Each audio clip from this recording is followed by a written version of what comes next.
ಬಿಹಾರದಲ್ಲಿ ಸಿಎಂ ನಿತೀಶ್ ಕುಮಾರ್ಗೆ ಭಾರಿ ಸಂಕಷ್ಟ ಎದುರಾಗಿದೆ. ವಕ್ಫ್ ಬಿಲ್ಗೆ ಬೆಂಬಲ ಒಂದು ಕಡೆ ಸಿಕ್ಕಿಬಿಟ್ಟಿದೆ ನಿತೀಶ್ ಕುಮಾರ್ ಅವರ ಕಡೆಯಿಂದ ಅಥವಾ JDU ಕಡೆಯಿಂದ. ಇದೇನಿದು, ನಿತೀಶ್ ಕುಮಾರ್ ಅವರು ಬೆಂಬಲ ಕೊಡಲ್ಲ ಅಂತ ನಾವೆಲ್ಲ ಭಾವಿಸಿದ್ವಿ, ಆದರೆ ಇವರೇ ಹೋಗಿ ಸಪೋರ್ಟ್ ಮಾಡಿಬಿಟ್ಟಿದ್ದಾರಲ್ಲ, ಏನು ಮಾಡ್ಬೇಕು ನಾವೀಗ ಅಂಥೇಳಿ ಸಾಲು ಸಾಲು ನಾಯಕರು ರಾಜೀನಾಮೆ ಕೊಡೋಕ್ಕೆ ಶುರು ಮಾಡಿದ್ದಾರೆ. 2 ದಿನಗಳಲ್ಲಿ 5 ಜನ ಮುಸ್ಲಿಂ ನಾಯಕರು ರಾಜೀನಾಮೆ ಕೊಟ್ಟುಬಿಟ್ಟಿದ್ದಾರೆ. ಬಿಹಾರದಲ್ಲಿ ಮುಂದಿನ ನವೆಂಬರಲ್ಲಿ ವಿಧಾನಸಭಾ ಎಲೆಕ್ಷನ್ ಇರುತ್ತೆ. ಈಗ ವಕ್ಫ್ ಸಂಕಷ್ಟ ಅವರಿಗೆ ಶುರುವಾಯಿತು. ಮುಸ್ಲಿಂ ಮತಗಳು ಕೈಕೊಡುವಂಥ ಆತಂಕ ಇದೆ ಇಲ್ಲಿ. JDU ಈಗ ಮುಸ್ಲಿಮರ ನಂಬಿಕೆಯನ್ನು ಕಳೆದುಕೊಂಡು ಇದೀಗ ಒದ್ದಾಡ್ತಾ ಇದೆ ಅಂತ ಹೇಳಲಾಗ್ತಾ ಇದೆ. ಪಕ್ಷ ತೊರೆದು ಬಿಟ್ಟು ಹೊರಬರ್ತಾ ಇದ್ದಾರೆ ಪ್ರಭಾವಿ ಮುಸ್ಲಿಂ ಮುಖಂಡರು. ಇಲ್ಲಿ ಮತ್ತಷ್ಟು ನಾಯಕರು ಕೂಡ JDSನ್ನು ಬಿಡಬಹುದು ಅಥವಾ ಬಿಡುವ ಬಗ್ಗೆ ಚಿಂತನೆ ಮಾಡಿಕೊಂಡಿದ್ದಾರೆ. JDU ಹಿರಿಯ ನಾಯಕ ಮೊಹಮ್ಮದ್ ಖಾಸಿಂ ಅನ್ಸಾರಿ ಕೂಡ ರಾಜೀನಾಮೆ ಕೊಟ್ಟಿದ್ದಾರೆ. JDUಗೆ ಮುಸ್ಲಿಂ ಮತ ತಂದುಕೊಡುವಲ್ಲಿ ಅನ್ಸಾರಿ ಪ್ರಮುಖ ಪಾತ್ರವನ್ನು ವಹಿಸ್ತಾ ಇದ್ದರು.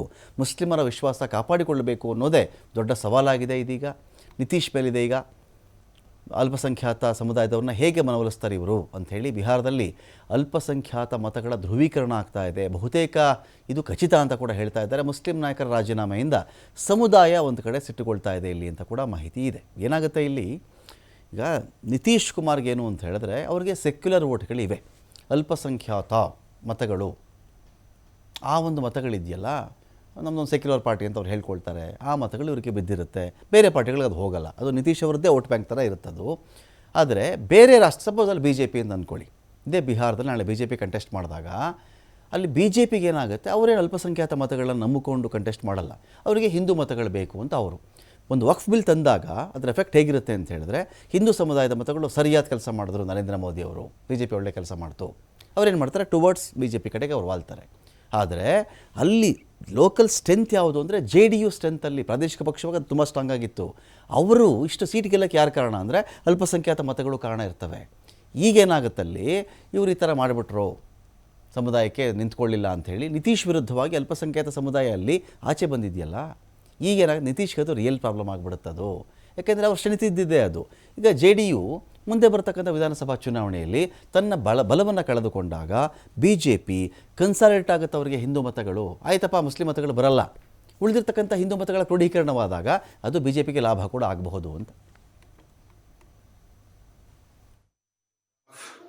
बिल संशोधन पे नीतीश कुमार जो समर्थन दिया है, ये बहुत ही अफसोस की बात है, जिसकी वजह से आज मैं JDU यानी नीतीश कुमार JDU इस पार्टी के तमाम जिम्मेदारियों से ಸಂಸತ್ನಲ್ಲಿ ವಕ್ಫ್ ತಿದ್ದುಪಡಿ ಬಿಲ್ ಅಂಗೀಕಾರದ ಎಫೆಕ್ಟ್ ಜೋರಾಗ್ತಾ ಇದೆ. ಇಲ್ಲಿ ಬಿಲ್ ಪಾಸ್ ಆದಂಥ ಕೆಲವೇ ಗಂಟೆಗಳಲ್ಲಿ 50 ಮಂದಿ BJPಗೆ ಸೇರ್ಪಡೆಯಾಗಿದ್ದಾರೆ.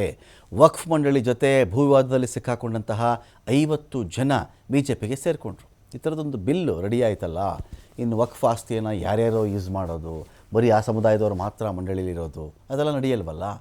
ರಾಷ್ಟ್ರಪತಿಗಳ ಅಂಗೀಕಾರ ಬಿದ್ದರೆ ಮುಗಿದು ಹೋಯ್ತು. ಅದಕ್ಕೆ ಅವಾಗೇನಾಗುತ್ತೆ, ಬೇರೆ ಸಮುದಾಯದವರು ಬರಬೇಕಾಗತ್ತೆ, ಒಂದು ಆಡಿಟ್ ಅಂತ ನಡೆಯುತ್ತೆ. ಈ ಆಸ್ತಿ ಪಾಸ್ತಿ ಲೆಕ್ಕಾಚಾರ, ಹಣ ಖರ್ಚು ವೆಚ್ಚ ಇವರೇನು ಮಾಡ್ಕೊಂಡಿದ್ದಾರೆ ಎಲ್ಲ ಕೂಡ ಲೆಕ್ಕಾಚಾರ ಸಿಕ್ಕಿಬಿಡುತ್ತಲ್ಲ. ಇದರಿಂದ ಪ್ರೇರಿತರಾಗಿರ್ತಕ್ಕಂಥ ಒಂದಷ್ಟು ಜನ, ಅಂದರೆ ಯಾರೆಲ್ಲ ವಕ್ಫ್ ಮಂಡಳಿಯೊಂದಿಗೆ ಬೇರೆ ಬೇರೆ ಭೂಮಿಗೆ ಸಂಬಂಧಪಟ್ಟಂಥ ವಿವಾದದಲ್ಲಿ ಸಿಕ್ಕಾಕೊಂಡಿದ್ರೋ ಅವರೆಲ್ಲ ನೇರವಾಗಿ ಬಂದು BJPಗೆ ಸೇರ್ಪಡೆಯಾದರು. ಕೇರಳದಲ್ಲಿ NDA ನಾಯಕರ ಸಮ್ಮುಖದಲ್ಲಿಯೇ ಪಕ್ಷವನ್ನು ಸೇರ್ಪಡೆಯಾಗಿದ್ದಾರೆ. ತಮ್ಮ ಭೂಮಿ ಮೇಲಿನ ಹಕ್ಕನ್ನು ಪಡೆಯುವವರೆಗೂ NDAಗೆ ನಾವು ನೆರವನ್ನು ಕೊಡ್ತೀವಿ. ಪಕ್ಷದ ಪ್ರಾಥಮಿಕ ಸದಸ್ಯತ್ವವನ್ನು ಪಡೆದವರಿಗೆ ಮುಖಂಡರು ಅಂತ ಒಂದು ಭರವಸೆಯನ್ನು ಕೊಟ್ಟಿದ್ದಾರೆ. ಕಳೆದ 174 ದಿನಗಳು ಅಲ್ಲಿಂದ ಆಸ್ತಿಯ ಮೇಲಿನ ಹಕ್ಕುಗಳಿಗಾಗಿ ಪ್ರತಿಭಟನೆ ನಡೀತಾ ಇತ್ತು. ಈ ಭೂಮಿ ಮೇಲೆ ವಕ್ಫ್ ಮಂಡಳಿ ತನ್ನ ಹಕ್ಕನ್ನು ಸಾಧಿಸಿದೆ. ನಮ್ಮ ನೋವನ್ನು ತೋಡ್ಕೊಳ್ಬೇಕು, ನಾವು ಪ್ರಧಾನಿಯವರನ್ನು ನಾವು ಭೇಟಿ ಮಾಡಬೇಕು, ನೇರ ಭೇಟಿಗೊಂದು ಅವಕಾಶವನ್ನು ಕೊಡಿ ಅಂತ ಪಕ್ಷ ಸೇರ್ಪಡೆಯ ಬಳಿಕ NDA ನಾಯಕರಲ್ಲಿ ಅವರು ಮನವಿಯನ್ನು ಮಾಡಿಕೊಂಡಿದ್ದಾರೆ.